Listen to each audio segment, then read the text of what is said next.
Welcome to A Fork in Time, the alternate history podcast.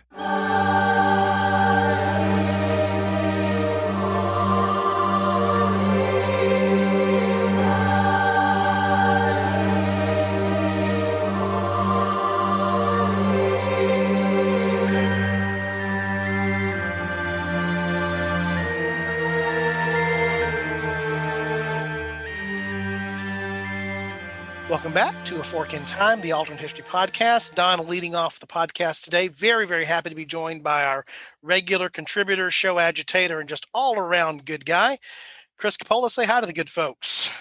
Hi to the good folks. There you go. I guess more appropriately today, if you were delivering a greeting that would have been appropriate for the topic of our episode, you wouldn't have said hello. You probably would have given a good solid hola to the good folks that are out there, which is Spanish for hello. And our topic today is actually going to be, we're releasing this a couple of days after the actual event, but we tried to match it up as well as we could without actually changing the release date. We're trying to get back on our Good Friday schedule. So it's the early part of May. And if you are anywhere, particularly in where I'm in Texas, but it's not just limited here to Texas, what did people hear a little about? We're recording before the state, but the release will be after the state. So what did somebody probably celebrate this week, Chris? Well, it's Mexican Independence Day, only not. Only it's not. So it's Cinco de Mayo, which probably you just hit upon one of the probably number one misconceptions about that particular date is that it commemorates. And by the way, there's multiple independence elements you might point to in Mexico. It's none of the things you could point to as being Mexican independence or Mexican Revolution or anything else. This is just a different date. We'll talk about why it's important. So it's not Mexican Independence Day, but yet it gets celebrated. It gets celebrated wildly. Well, in the United States, right? I off podcast we were talking about this, and I have some co-workers who are out of Massachusetts, and it very much reminded me of their Patriots Day. It is a day that is celebrated in the state of Massachusetts. It commemorates Lexington and Concord. Just happened a couple of weeks ago.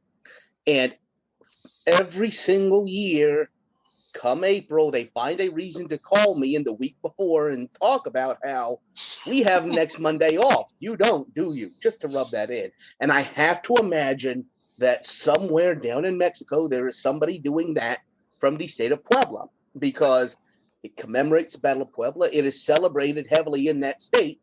It's just not celebrated anywhere else. Now, I haven't been able to figure out whether they just completely drop their R's like my Massachusetts friends will, or roll them in Spanish. I'm interested in finding that out. So now we have a mission in life. So as you might have guessed, because we have intelligent listeners, we're going to be talking about Cinco de Mayo, which commemorates the Battle of Puebla, which was a Mexican victory. We'll talk a little bit about when we get into the historical what did, about even over whom, because I'm guessing, I'll just say this, even for those of us that are here in Texas, and it becomes a great day to have, it becomes a great excuse nationwide, but particularly here in the state of Texas, to have some Mexican food, which by that we mean Tex-Mex here in Texas, and to have a margarita, which is, the drink of choice when you're having Tex-Mex here. All of those, you're going to see margarita specials out the wazoo on Cinco de Mayo, because that's what happens, and other things that are there. But all of that's being commemorated and being celebrated again, but nobody, as we point out, really knows what they're commemorating or celebrating in the process. And I'm guessing, again, where I sort of launched off on this before it took a minute for me to get back around to it, is the fact that if I asked, they know it was a Mexican victory, obviously, or else it wouldn't be celebrated, right? But if I asked them, who were they victorious over? I'm guessing half the people probably would not even be able to name the party that they were actually. You say higher. Chris is pointing up. I can see him on video. You're probably right. I'm being generous, but I doubt very much that very many people say, well, of course, that was the French. Because, again, they're thinking, what are the French even doing in Mexico, right? I have a standing joke. Cinco de Mayo celebrates the victory over the French army, or as it's called in Germany, Tuesday. Right. And to understand the time frame that we're talking about here, we're talking about obviously the 5th of May and the year is 1862. And we're going to spend a lot of time talking about why that year is relevant. So this is something that happened. Wow, we're coming up on the 160th anniversary of that event. That puts it in perspective. It's been over 150 years. But it's, again, a lot of people, there's a lot of misconceptions. It's not Mexican Independence Day. It's not any celebration of a Mexican revolution of another type, because there were always plenty to choose from down in Mexico. Every time you turn around, it commemorates a battle. It does commemorate a Mexican victory. It commemorates that victory over the French. So when we come back from the break here, we're going to launch into, again, we're a what if podcast, but we always have to cover the what did a little bit, maybe even more so in this sense. And then we're going to get off into what I think is a very interesting what if. Well, that would be the fork will be what if the Mexicans had not won at the Battle of Puebla. And now I'm specifically talking about the one in 1862. We'll even talk about that when we get back into this, because that's important. Timing matters here. So that we hope that you stick with us as we drag out the introduction here longer than we normally do. When we come back, I promise it's going to be something interesting. So stick with us. Hi, this is Don. And Alexis. What are we coming to our potential new listeners about today, Lex? That'd be our new podcast venture. Wait for it. Wait for it. Ooh, she's stuck in the lyric. Also from what is probably the best musical of the last decade, Lex? I would second that opinion. It is definitely Hamilton. Hamilton, Lin-Manuel Miranda's brilliant, groundbreaking, progressive, unique musical that has a historical bend, Hamilton, that swept through Broadway and swept through popular culture in so many ways. And so one of the most interesting things about that, with Alexis and I both being fans of history, is that as we look to start another podcast here and looking to start that with a new group of folks who are going to go on that adventure with us, is we wanted to do something that's a little bit different than our alternate history genre. And so one of the most intriguing songs from Hamilton is what, Lex? That would be The Room Where It Happened. The Room Where It Happened, which sort of gives the background story of an event in American history where a deal was cut in a room. Yes. And so that started getting me thinking about, what if we did a history podcast where the twist that got us into each episode, which would be a deep exploration of some topic, probably the more obscure but yet as important the better, would be things that happened in very different and unique rooms. In other words, what are some other rooms where it happened? So that's what we're launching off here. This is sort of the introduction to that, and we invite you to come back as we begin to publish episodes here over the next couple of months. The name of the podcast is going to be what, Alexis? The Room Where It Happened. And what we're going to do is we're going to use that as a launching point to talk about some other interesting rooms where some other interesting things happened. So if you're a fan of history and you like to talk about some of the more interesting sort of sideline parts of history, we think this podcast will be for you, and we invite you to join us once we get rolling. Hola. Welcome back to A Fork in Time. As we talked about before the break, we're going to be covering today the historical what if around Cinco de Mayo, which commemorates the Mexican victory over the French at the Battle of Puebla. And now, I should have done this while we were in the break, because now I have to do it because of your joke, Chris. I need to find out what day of the week the event actually happened on, to see if it actually was a Tuesday. That's what I now have to find out. While you're doing that, I'm going to mention this because in the lead up to this, I realized something. It wasn't funny when it happened.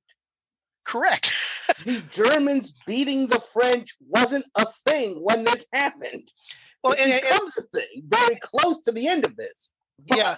And I think that's an interesting point, because I know for me, and not to speak ill of our, especially if you're an American, those who have often been our allies and have, and have suffered invasion and other issues there as well, but very rarely since the days of Napoleon, in terms of my mind, have most people thought of the French as being one of the most powerful armies. But really, throughout most of the 19th century, they were top tier, right? This is the twilight of that. The twilight of France as the preeminent military power. I think earlier, might have been a year ago, on one of my episodes that kind of got sidetracked to talking about the Russo-Japanese War.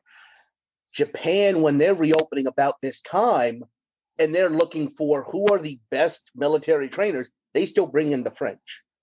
The French, you still have Napoleon. And again, you haven't really had major, this is the getting back to the last episode I did, this is that post-Vienna peace where you have fighting. You have the Crimean War, you have the wars of Italian unification, you have the wars of German unification, but you don't have general European conflagrations where an army could be found lacking. So right now, yeah, the French are still kind of the model that everyone uses. Right. And again, the timing here is so setting the stage. I think we do need to do a very careful job of setting the stage here for a lot of our listeners, because it's very important to the historical what if to understand the historical what did.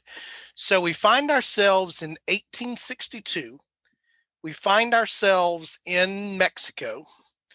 And it's important to understand that while by the time we get to 1862, understanding why the French are here, we actually have to rewind the tape a little bit certainly back into at least the 1850s, if not before then, because a major thing has happened in Mexican history in the decade before, which is what sets up this whole course of events. By the way, it's a Monday for those of you that are playing at home.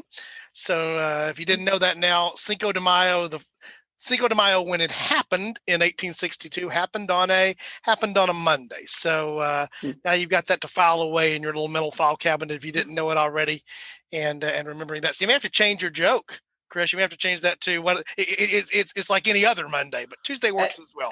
At one point, I actually learned the German word for it, and that just kind of, you could kind of guess that it's a German word, but yeah, like sometimes you have to explain that level of it. And if you have to explain it, then either you're talking to the wrong audience or the joke's not quite what you need it to be.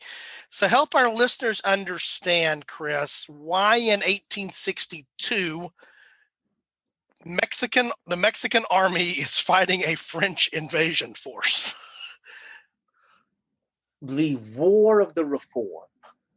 So you and I were talking, Mexican independence. Let's go ahead and get that out. Independence Day is September 16th.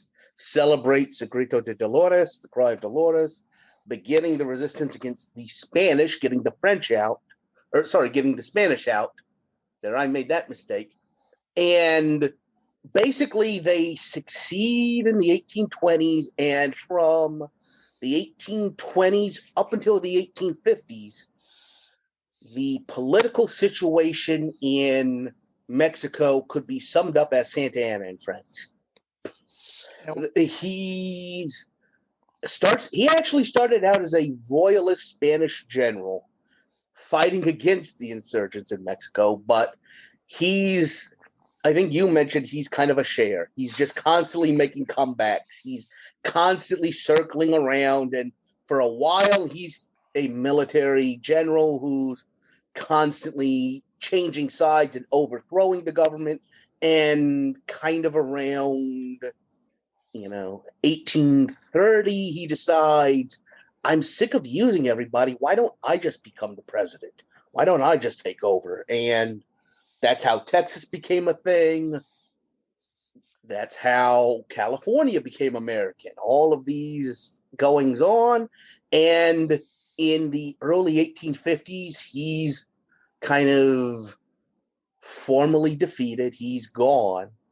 And you had this vacuum of the two sides fighting against each other in the War of the Reform. One side being a liberal side, and when I say liberal, they're looking for a decentralized government. They're looking for kind of a federation, states controlling, the majority of the power, and universal suffrage, which is very important. Indian communities can vote, peasants can vote. On the other side, you have a more conservative side, which wants the centralized military church, traditionally conservative side that wants everything on, almost radiating from one center of power. So just help me get this. This is the image I have in my head. So I want to make sure I have the right image. So if I convey it, it is right. If I don't, I think of that side being much like it's what Spain was before, only it's now just collapsed down to just being Mexico. It's the same structure that existed under Spanish rule and under Spanish occupation, carried forth now under a Mexican banner, versus the others that we want to be something different than what we fought this revolution for back in the early 19th century, and what we want to turn into. That's the liberal. It's not a modern liberal. It is a more liberal position, but it's not a modern liberal sense. It's not just the political ideology inherited from the Spanish colonial powers. To a large extent, it's the people inherited from the Spanish colonial powers. You had a big sense of, and this is really important in other Latin American countries, peninsulares, who are people that are from the peninsula, from Spain, criollos, who are basically the descendants of peninsulares communities in these countries. And that is who largely is in charge of the church and the military, and who provide a lot of support to this conservative side, versus the liberals, who to some extent are more mestizo or more indigenous populations. In fact, the leader of the liberal side, Benito Juarez, was the first indigenous leader of Mexico. He was a leader that could not trace his lineage back to Spain. It's not just their ideology. To some extent, it's their family trees. So it's cultural, it's ideological, it's political, it's religious, because of the affiliation by the one side being much more connected with a combined church-state scenario versus something different. So this becomes civil war in the 1850s in Mexico. Who wins? The liberals. Okay. And what happens during wars? Well, both sides tend to have to buy arms, and they have to do things. Wars require money. That's true of wars between nations, and it's also true of civil wars. And so, is it a fair thing to say that both sides of this war, this reform war, they both run up a bill, right? Yeah. Yes, absolutely. And not only that, but if you look at it, you're spending money on things that are getting blown up. You're spending money on bullets and on tanks. Well, modern day, you're spending it on tanks and these things.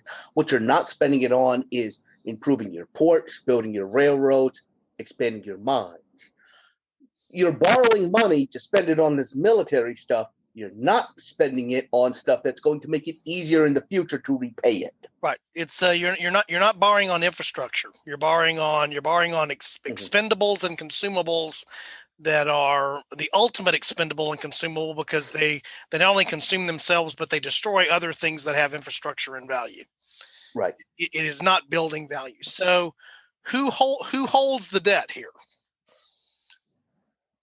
Who has money at this point, which is Europe. It's Britain and France. If you look at anyone who owes anybody any money in the 19th century, it's Britain and France.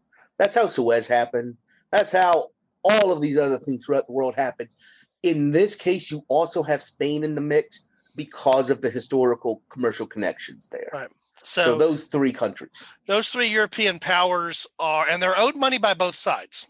A good thing to do sometimes is to place your bets on both sides of the equation, and so you sort of don't care who wins. Whoever wins is going to owe you something, and that's the way that I sort of interpret what happened here. Now that the war is over, they have this amazing concept: they want to get repaid. The Europeans did, right? Benito Juarez looks around at the country and realizes that it just can't. So what he does is he basically pronounces, you know what? We're not defaulting. We're not going to just walk away from the debt, because that's always something you have to worry about when you loan a government money. Either A, they're going to say, you know what, we don't remember borrowing that, or they're just going to print up a whole bunch of bills and give you those. He doesn't do that. He doesn't walk away from the debt. He just says, we are not going to make the scheduled payments on it. We need to rebuild our country, and it's more important that we spend what we have on getting back on our feet than on shipping you money. And so the expectation is, what I understood or believe that I understood from doing the research, was that these European powers expected not just the winning side to pay back their debt, but the winning side needs to pay back the losing side's debt as well. We're owed this money. You're victorious. You've assumed this responsibility. And so, as you just said, we're not going to default on this, but we're not ready to pay it yet. We need a deferment on this for at least 2 years. And that does not sit well with the European powers. And so what is their response to that? Their response to that is very much their response to anyone else owing them money in the 19th century, which is to go and start breaking knees. Which in this case means loading troops on ships and sailing those ships across the Atlantic and coming into the Gulf of Mexico and landing on the coast, and you're here to collect however it is you need to collect that. Yes. They did land. It was a 3-party landing. The British and the Spanish did also land, but what wound up happening is they looked around and said, you know what? You're right, Benito Juarez. This place is a dump. We agree with you. Go ahead and, we'll get our money. Go ahead and get back on your feet. The other thing they kind of realized pretty quickly is that they have been hoodwinked by the French, because the French are using this as an excuse. I mentioned earlier Egypt. The Suez Canal happened because the Khedive of Egypt owed European powers money, and he defaulted, they came in and took over. That's what the French are trying to do here. And the Spanish and English realize this and kind of say, you know what? You can do that.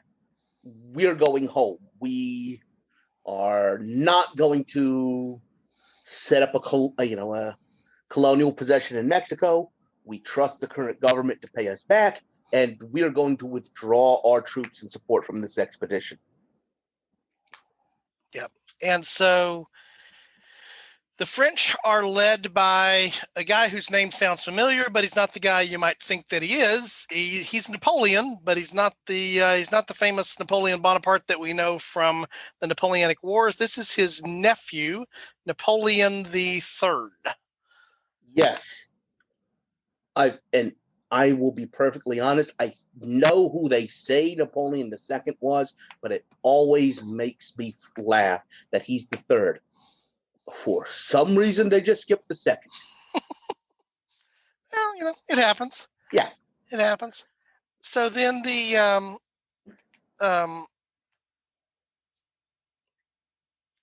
as we talked about, the pretense is the collection of the debt. Initially, it's 3 parties. It's the French, the British, and the Spanish. The Spanish and the British say, we're not going to be part of this. This is all part of a French mode. And what is the intent of Napoleon now? If he can't get paid and he's going to have to, take over things and do things the other way, what does he intend to do?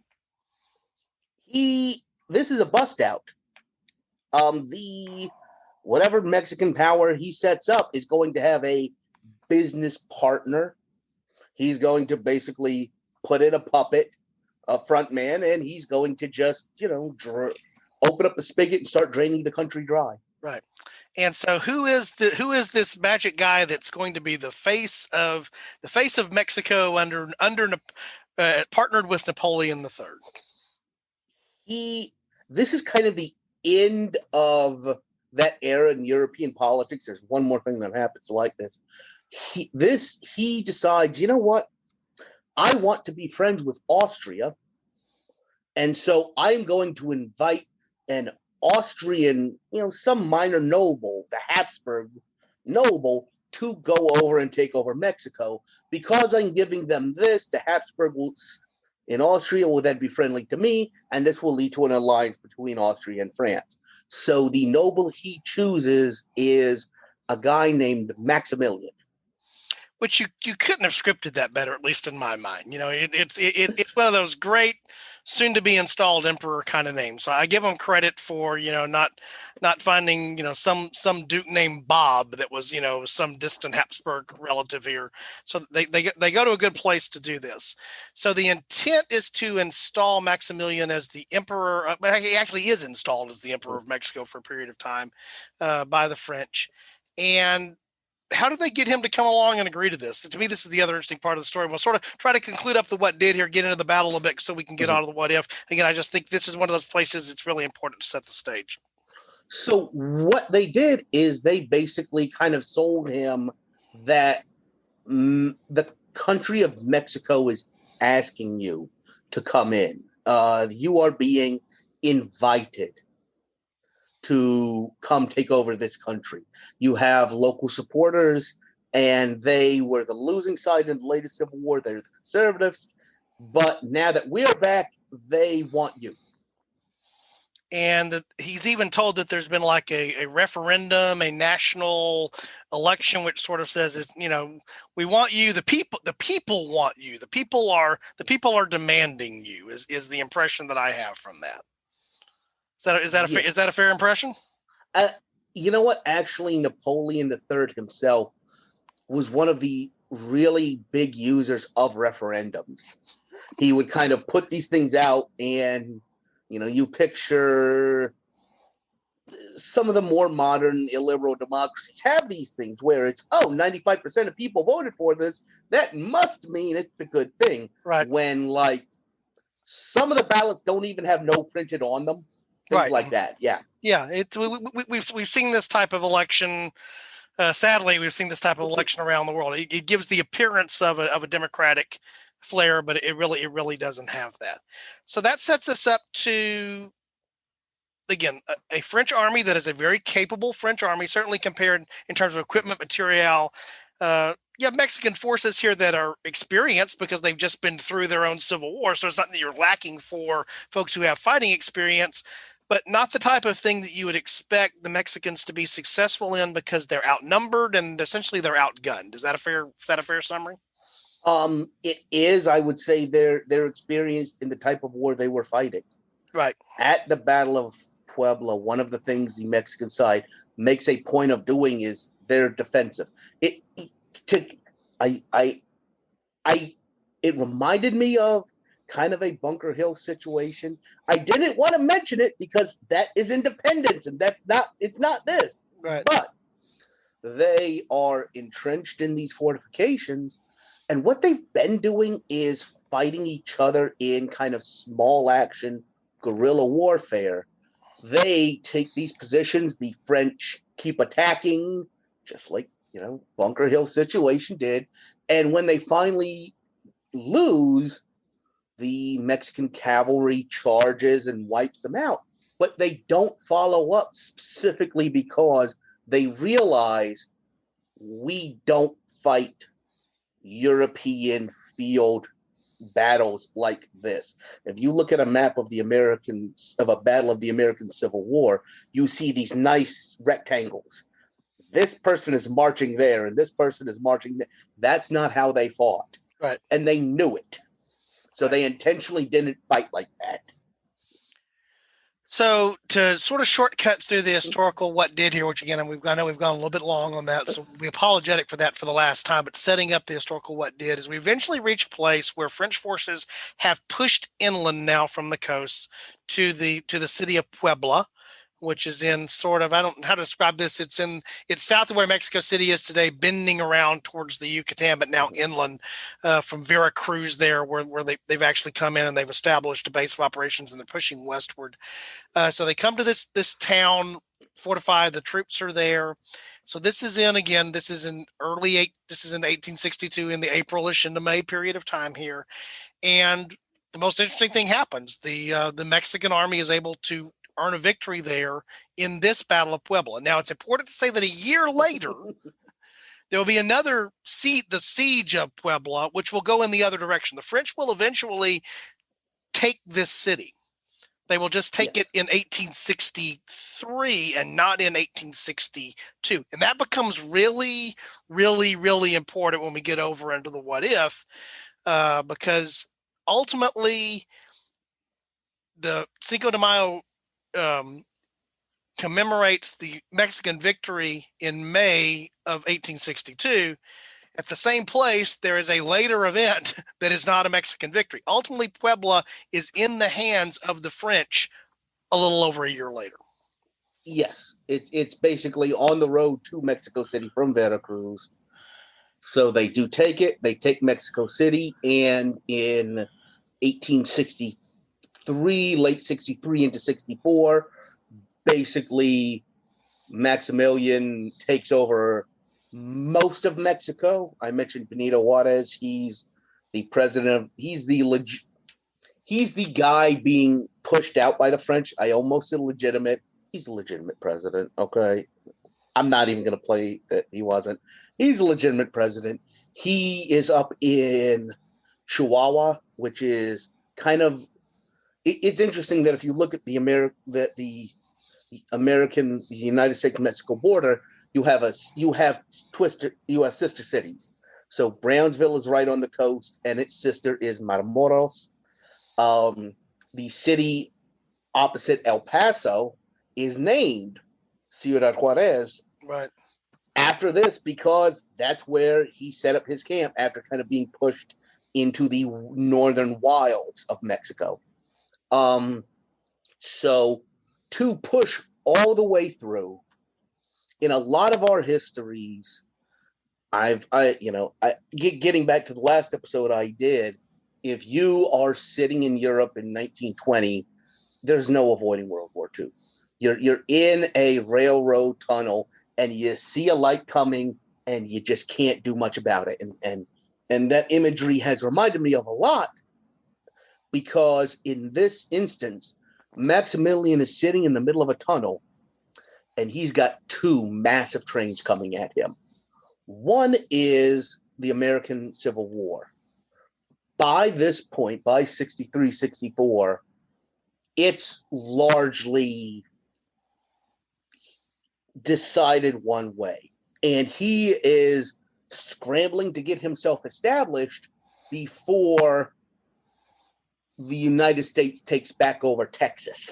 Right. Because he realizes, hey, United States doesn't like me. There's such a thing as the Monroe Doctrine, where the United States has said they do not allow European powers to take over American republics, which is what I just did.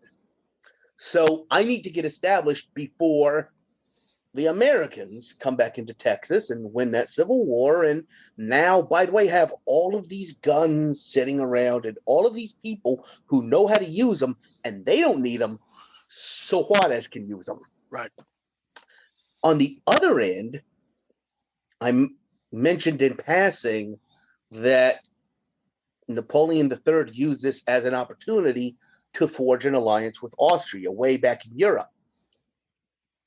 Well, in 1866, Austria gets caught up in a war with Prussia. And this was one of Bismarck's things. He's trying to basically push Austria out of the German Confederation. And Napoleon is looking at this and saying, you know what? I kind of like the German Confederation. I like all these small little states protecting me from Prussia. I kind of don't want Austria to get wiped out here. The only problem with that is he has fully 16%, almost 1 in 5 of every one of his troops. And these are the best troops he's got. He's not putting the B team over there, are over in Mexico. So around 1865, 66, two things just pull the legs out from under Maximilian. One of them being the United States winning the Civil War. It now sends a flood of support and people and troops over to help. Not officially troops, but people. Okay, you retire and hey, look, sign up with this. Send them south. And all of his French supporters, all of his French troops are withdrawn back to France because Napoleon III realizes Prussia's now on the run. Right. I now share a border with them, and I probably need more here than I do over in there. Right. So the end result is French give up their efforts in Mexico. Maximilian is gone.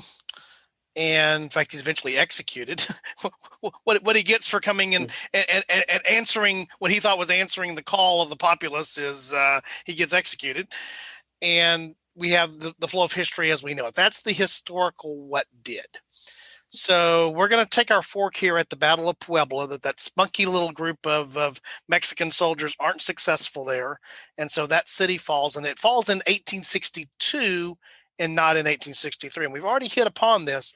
The backdrop, what has prevented the United States from becoming just intervening in the intervention? In fact, this is typically referred to as the second French intervention in Mexico. That's how it's described. Mm-hmm. The first one's sort of fun because it has this neat little thing called the Pastry War attached to it. If you want to go chase some historical fun there, that's an interesting thing to go and do. But the reason the U.S. doesn't intervene in response to the French, British, and Spanish, but ultimately the French intervention is, again, they're occupied with the American Civil War.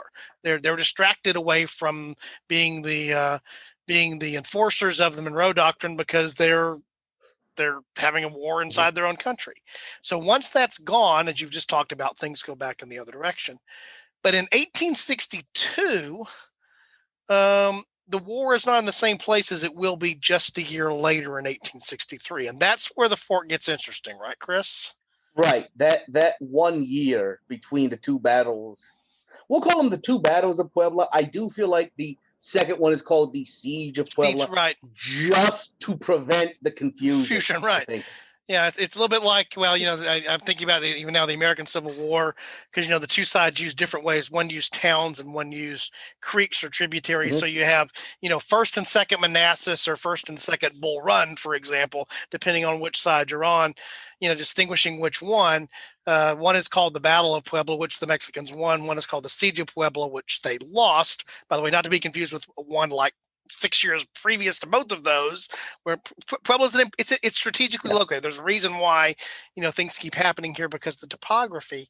So in this scenario, Mexico loses in 1862, which you presume that allows the French then to move further across the country, consolidate their position, put Maximilian now in a stronger position overall. Mm-hmm. It's still in a time when the Americans are not now going to be able to intervene. Again, they're still tied up here. But suddenly, if you have a French success in 1862, the most important fork, I think, or the most important ripple that we see here, there are others, is it's not just what happens inside of Mexico. That's important. But now this thing ripples out to changing the landscape of the American Civil War, likely, right? Very easily.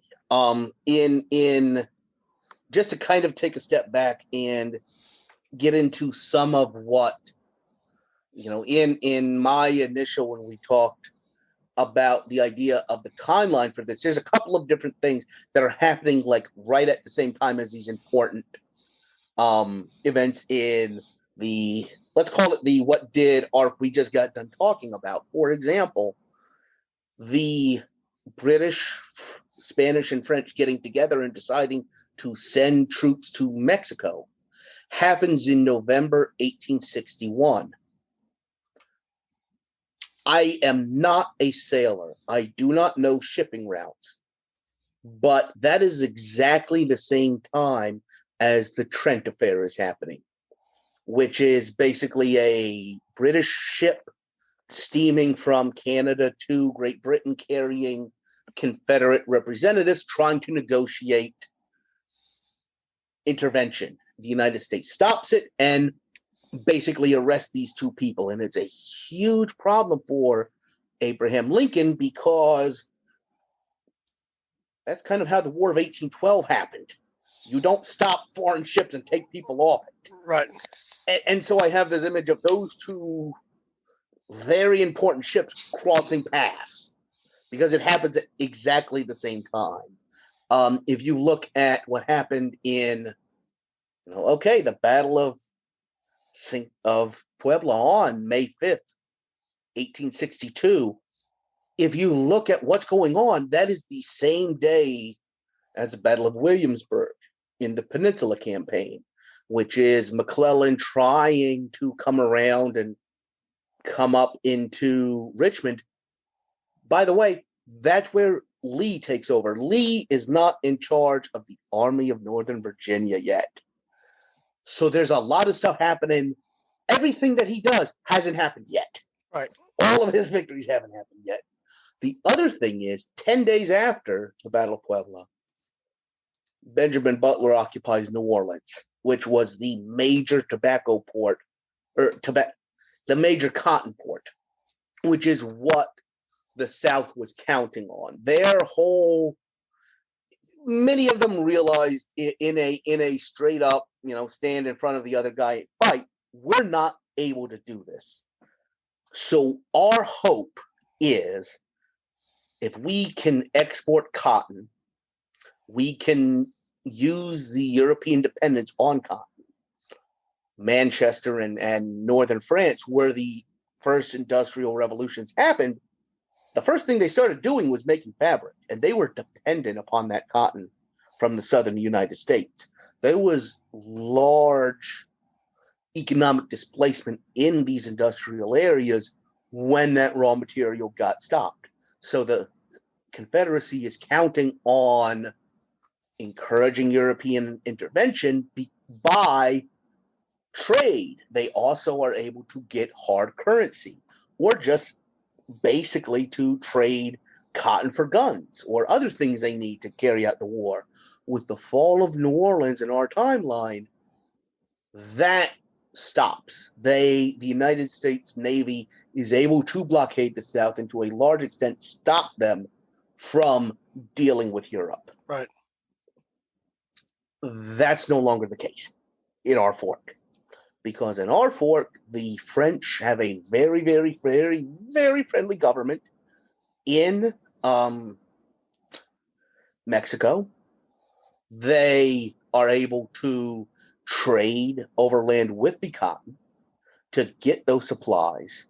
The interesting thing I mentioned off podcast, even with the 1 year shift, and it's a critical year, once Maximilian does take over, something like 2/3 the population of Matamoros, the city I mentioned that is kind of the analog on the Mexican side of the Rio Grande from Brownsville, which, for those of you, I guess, that aren't familiar with Texas geography, that's on the Gulf. That's a port city, or that's directly there to where you're now talking about shipping interest. That's not the same as right. as was talked about with the other parallel cities that expand across the border.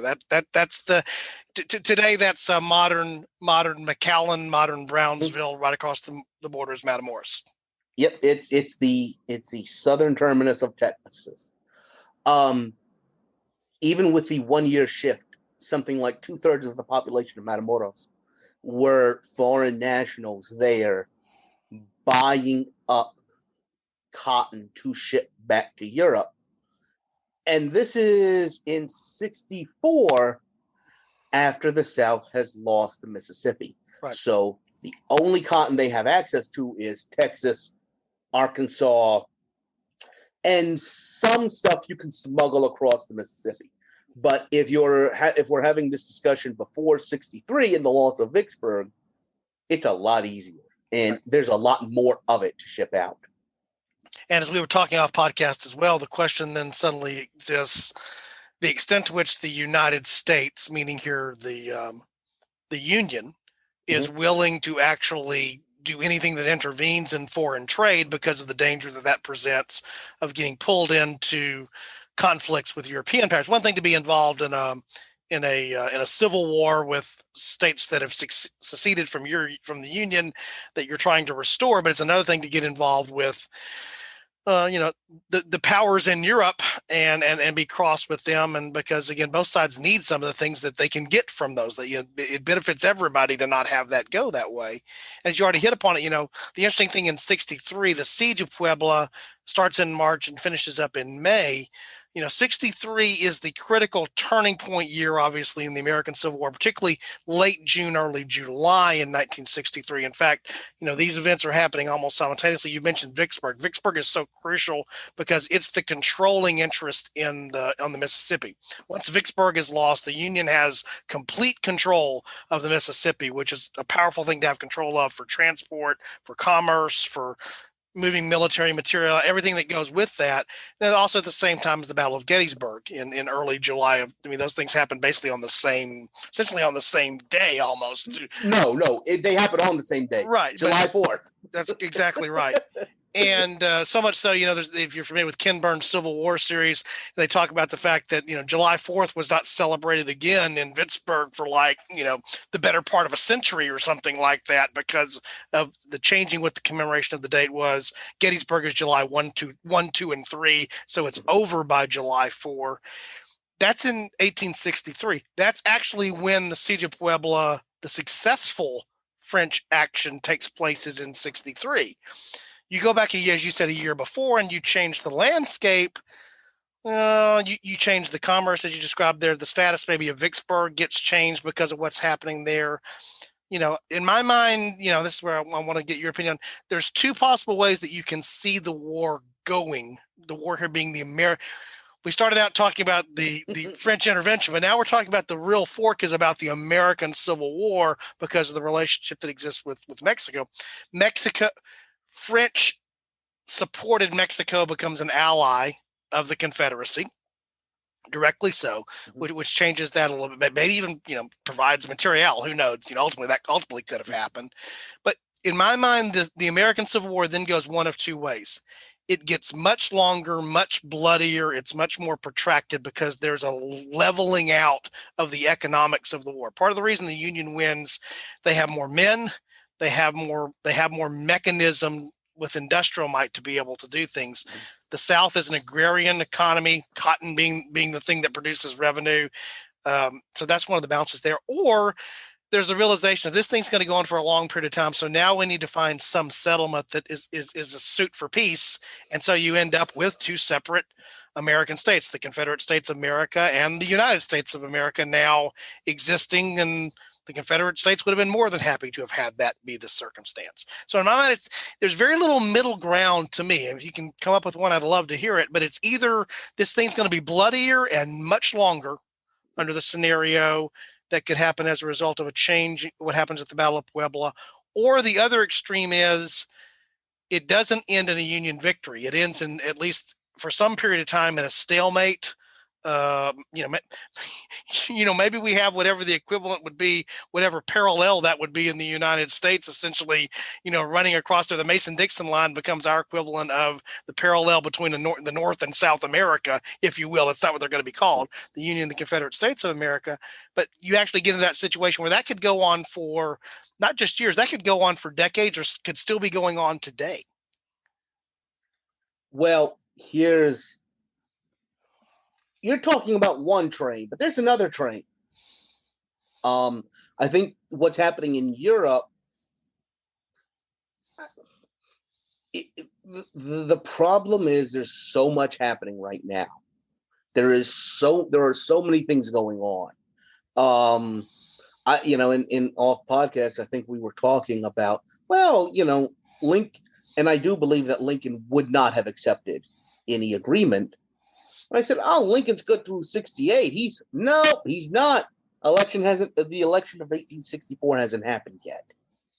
And I think that's a really good, if I'm looking realistically, I think that's a possibility that you have a McClellan winning as a peace candidate. Just to throw this out there, to get back to something, let's assume that happens and there is a divided United States. The remaining United States still has a border in the Arizona, in the California area. And I don't think any American government is going to be okay with Maximilian still existing. So I'm of the opinion. So I think this could come back full circle. And after, if there is a peace in 66, 67, nothing is going to change in the European situation. Maximilian's French support is going to be withdrawn. And the United States may still be supporting Juarez's forces. And they may still be able to do that. At the same time, I'm realizing that the Confederate government is not going to sit kindly and let that happen. So it could be kind of this North American proxy civil war going on for a long time. Yeah, the thing that popped into my head there, and I don't know if it's the right analogy, and this is chasing away from what we had talked about before, but I'm thinking about, here in the United States, we refer to the French and Indian War. That was a precursor to the American Revolution. That's what we call it in the United States. It actually has a different name that it's known by in Europe, known as the 7 Years' War. It's called the French and Indian War because that was the name given to it by primarily British settlers here in the United States, because the enemy were the French and their Native American allies. It's called the 7 Years' War in Europe.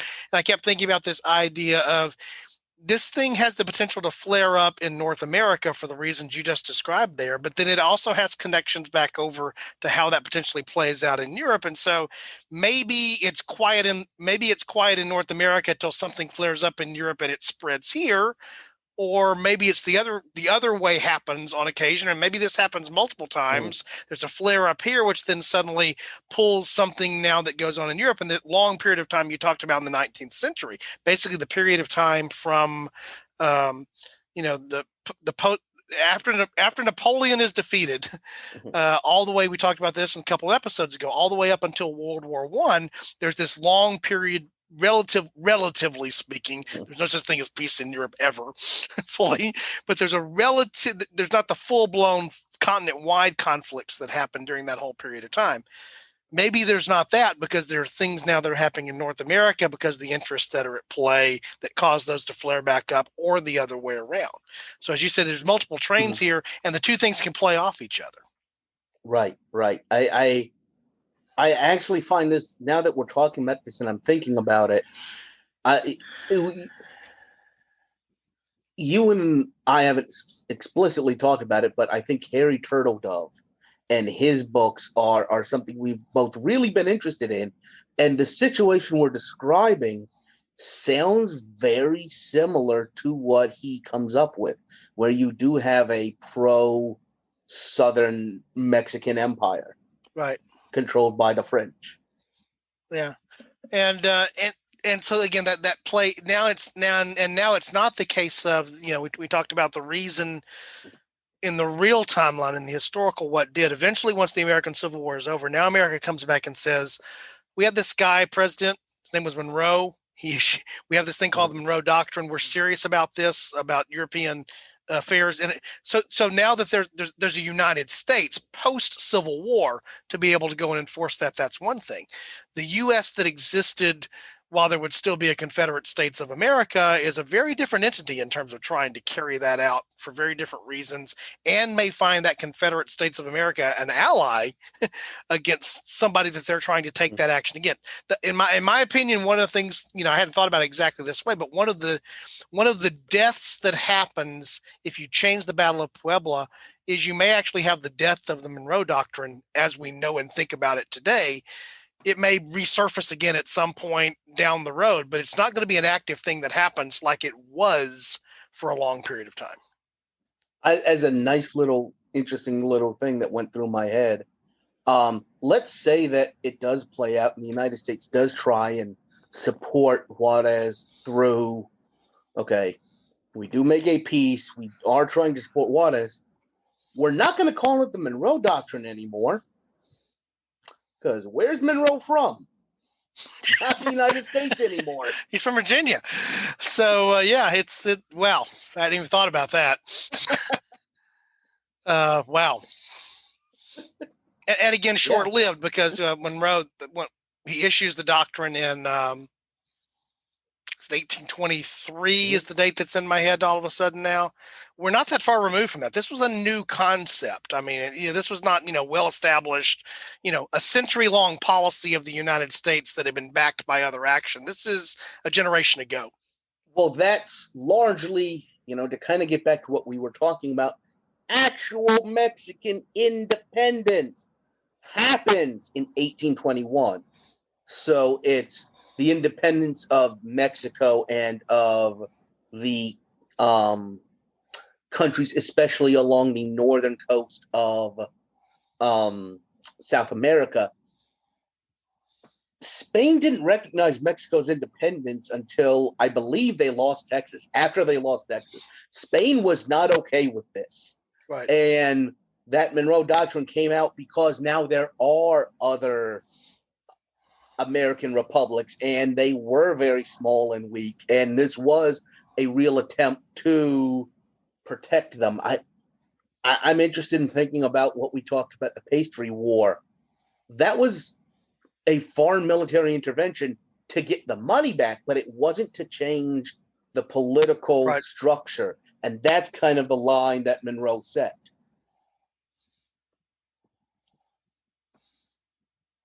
So we quickly took this from being about Mexico and took it to the United States. Very American of us to have done that in the process. So let's circle back and talk about how things would be different in Mexico. I just want to say, leave it to a Texan to just throw some rice and beans into it and make it their own thing. Yeah, that's what we do.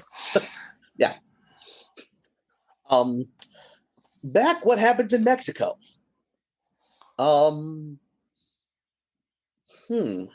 I think an interesting, just to get with another topic, think about what's going on in Brazil right about now. You have a Brazilian empire who was, I want to say Pedro I, largely a Portuguese royal who stayed in power up until the 1880s.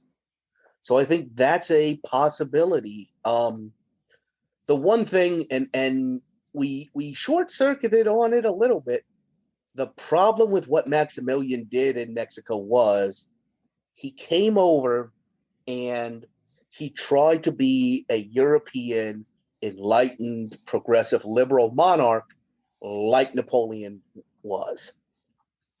That's not what his natural supporters wanted. He comes over as an enlightened, progressive leader. The people that want enlightened progress, expanded votes, all these things, already have a leader who you just kicked out. So you're not going to win them. But you do have this kind of more European-focused, conservative church military group that you definitely could build on. And looking at what actually wound up happening in our timeline,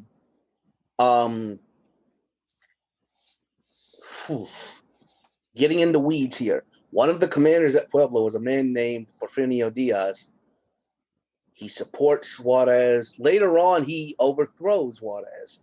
And he is the military leader of Mexico straight up until 1911. So I think you could have, that period is known as Porfiriato. You could have had the Maximilian, okay, I promise I can do this, the Maximilianato, where he just stays in power because Diaz was very important with the United States because he traded. He had a good relationship. So I think once the Civil War is over, if you've got a centralizer, a conservative leader who's willing to trade and deal with the United States, I think you could have a really positive relationship and they'd be okay with him.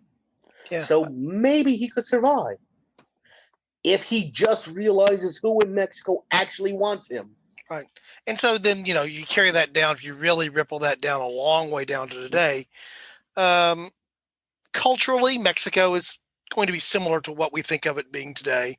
But politically, that's a different way that it would have evolved, a different way that it would have happened.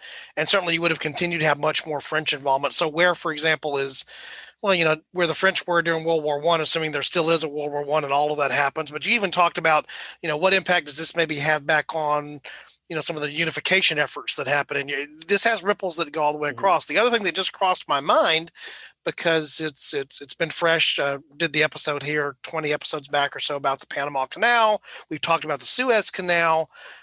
The backdrop of what's going on sort of also while this happening is this is while the Suez Canal is being built and is being done.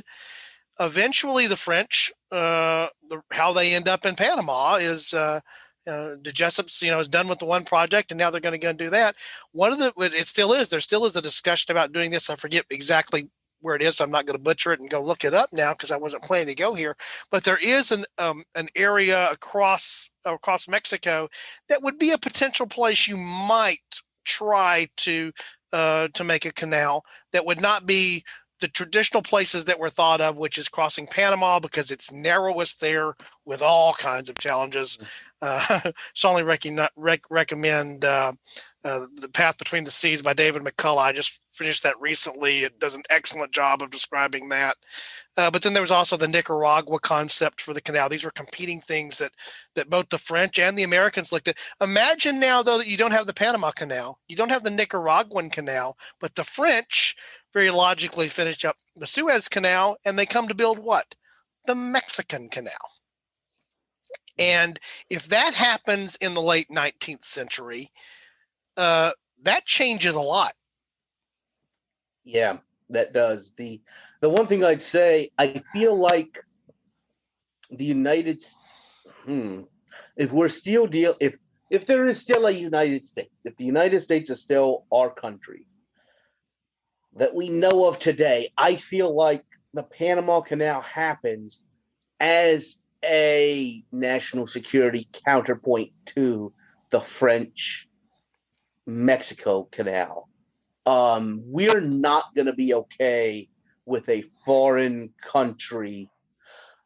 We're okay with Panama controlling the Panama Canal, but not a European big player controlling how we can get back and forth.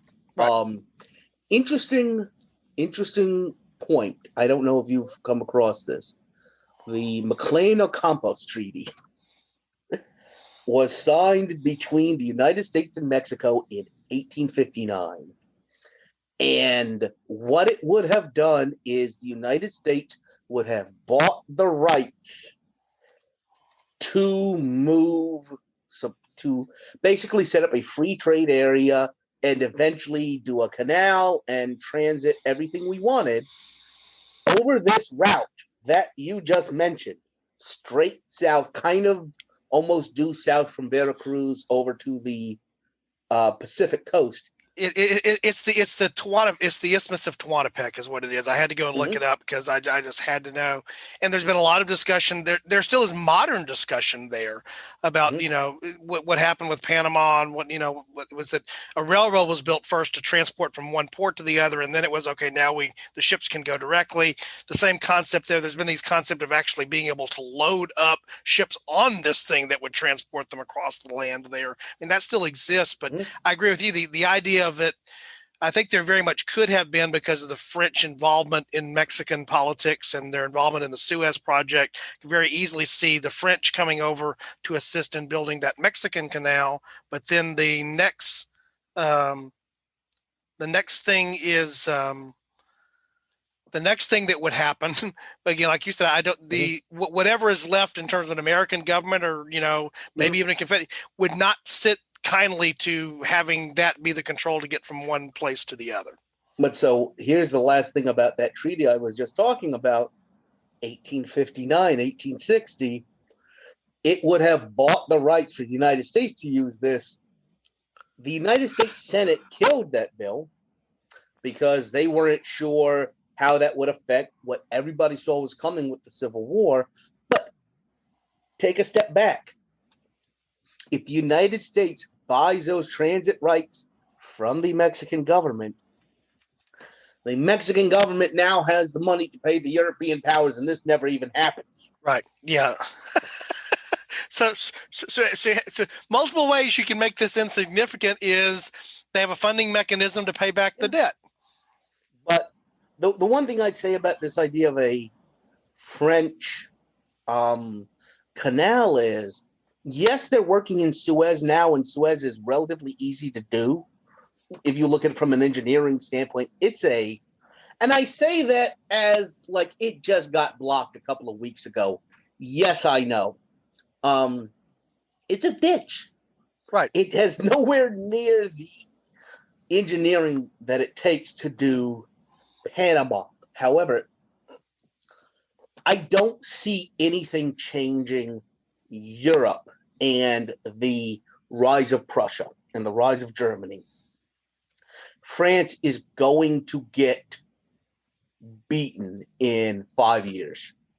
They're going to lose Franco-Prussian War.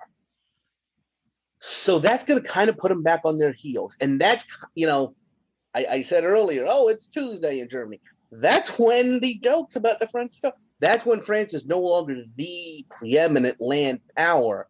And I think those concerns are going to cause the French to kind of pull back from their colonial adventures. If you look at the French Empire, Algeria is the 1830s, Southeast Asia, they have, let's assume, but after 1870, they aren't really one of those powers looking to gobble stuff up. Right. They're a little more focused at home, and I don't think what we've talked about would have changed that. So I think kind of thinking about Napoleon the First's Louisiana after he lost Haiti. We have it. It's out there, but it's not as important as it could be. Right. So what did we miss, Chris? I don't think we missed a whole lot. I don't know that there is anything we missed. I mean, I think we've had a really solid episode. We've talked about the holiday invented by Big Lime. The citrus lobby, that's right. Yeah. If Hallmark created Mother's Day, then as you said, we've done off podcast. Corona probably created Cinco de Mayo, right? And then hired a new PR team that they need to get on top of that. They've just, seriously, you created your own holiday, and now you shut down the world. You need to get a better PR team. That's all I'm saying. I would agree. Once again, Chris, it's always good. And I love the fact that when we do an episode together, you and I do spend some time talking before, and then somewhere in the middle of it, we end up finding that the rabbit crosses the trail that we've got to go and chase. So in my case, it's suddenly realizing, oh my goodness, you move where the canal is. And the irony of that, I was just thinking about to the map of where Puebla is. Yeah, it's not directly near the Isthmus of Tehuantepec, but it's really not that far away. That's also how that sort of comes, back full circle. It's there in central Mexico and where that's at. And I've been particularly fascinated for the last couple of months since I read The Path Between the Seas. I do recommend that, by the way, Dave McCullough. Audible is one of our affiliates for the pro. If you want to take a listen to that, click in the show notes. You can see there how to get your free month of Audible. I would recommend you do that as a free read. If somebody chooses to do that, taking advantage of what we offer here on A Fork in Time for you to get your 1 month free and your free book from Audible. Path Between the Seas, I did it as an audio listen, is a good audio listen. It's a good translator, and they do a good job of describing that. You get a tremendous understanding of, as you point out, the engineering feat that the Panama Canal was, that the Nicaragua Canal would have also been a challenge for. And the Mexican Canal, the Tehuantepec Canal, would have had different challenges, but it was not an easy thing to build any of these canals that shortcut the need to go around South America. Very different than the Suez situation. Like you said, basically we saw how valuable that glorified ditch was here recently, and just where things stood, but how valuable, that was a glorified ditch. Not to say it was not an important accomplishment, not to say that it hasn't been important in the history, but nothing like what was required for any of those other three canals that would have been in the Americas. So again, Chris, good to have you with us. We're going to let our listeners know that if you want to find out more about the podcast, recommend that you visit our website. That's www.aforkintimepodcast.com. We still have the episode 101, 102 survey up on the website. If you go there, those little 4 questions of feedback. The one I care most about was, do you like or don't like the robot voice at the beginning of the podcast? folks have weighed in on that. I'm not going to tell you what the results are, Chris. Early voting is trending there, but I'm not going to tell you what it is, so it's not too late to cast your ballots and get in there, but love the feedback there. The other thing I just want to mention again is we are working towards the new podcast that we're launching here from A Fork in Time. That's The Room Where It Happened. And so if you want to find out more about that, actually, if you go to the website now, there's a link there that'll take you to the little introductory piece that we have for that, which I strongly recommend, and some other things that are happening there as well. But again, most importantly, we thank you for giving us some of your time and supporting the podcast. And appreciative of Chris joining the team and being part of this episode today. And we're going to invite you back next time, where if we happen upon a fork in time, we're probably just going to, what we're going to do, Chris, is what we do. We're probably just going to take it. All right. Thanks, guys.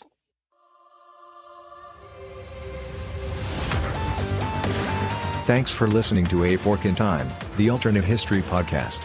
Learn more and provide feedback by visiting our website at www.aforkintimepodcast.com. Connect to us on Facebook at facebook.com/aforkintime, or follow us on Twitter at AFIT Podcast. If you want to support the show financially, visit our Patreon page at patreon.com/aforkintime. We hope you will join us next time.